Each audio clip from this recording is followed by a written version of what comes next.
राधे राधे। बोले श्री कृष्ण भगवान की जय हो। आज हम सभी भक्तों को श्रीमद् भागवत के तीसरे स्कंद का 22वां अध्याय सुनाते हैं।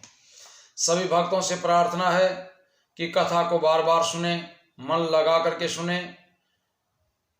आज की कथा कर्दम ऋषि के साथ स्वयंभू मनु के द्वारा अपनी पुत्री देवहूति का विवाह करना।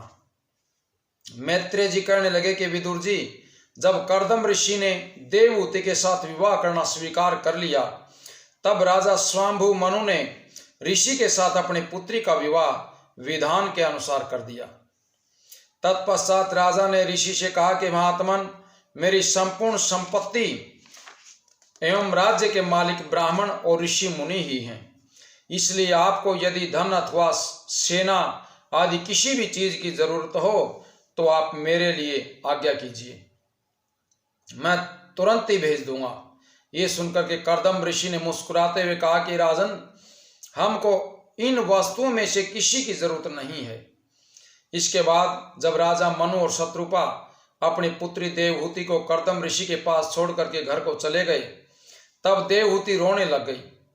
तत्पश्चात राजा और रानी उसको धीरज बंधा करके ऋषि से आज्ञा मांग करके चले गए।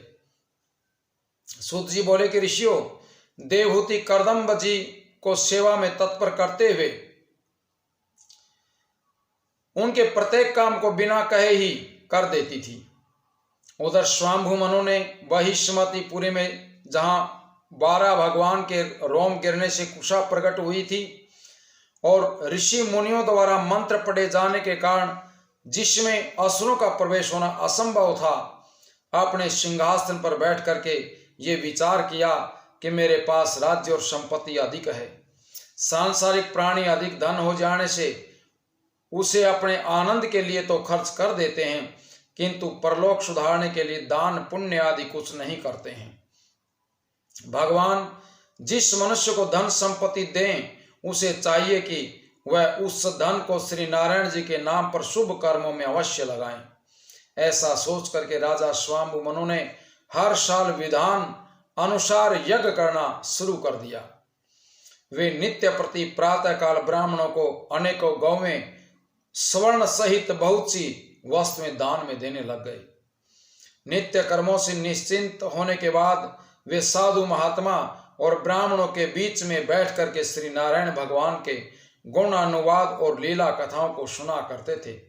जिस समय कोई साधु संत तथा महापुरुष नहीं होते थे, उस समय वे स्वयं ही भगवान नारायण का ध्यान करते और उनके चरणार बिंदों में मन लगाते थे। इस तरह 71 चतुर्युग पर्यंत उन्होंने राज्य किया। श्री नारायण जी की दया और हरि भजन के प्रताप के कारण अंत काल तक उनका यश एवं वैभव जैसे का तैसा बना रहा। उनका कोई भी क्षण भगवान चर्चा और हरि स्मरण के बिना व्यतीत नहीं होता था। उनके राज्य में आवश्यकता अनुसार वर्षा होती थी और वृक्ष आदि हर समय फल फूलों से लदे रहते थे।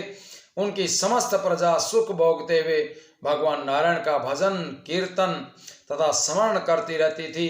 दुख का नाम भी किसी ने स्वप्न में नहीं सुना था। बोले श्री कृष्ण भगवान की जय हो।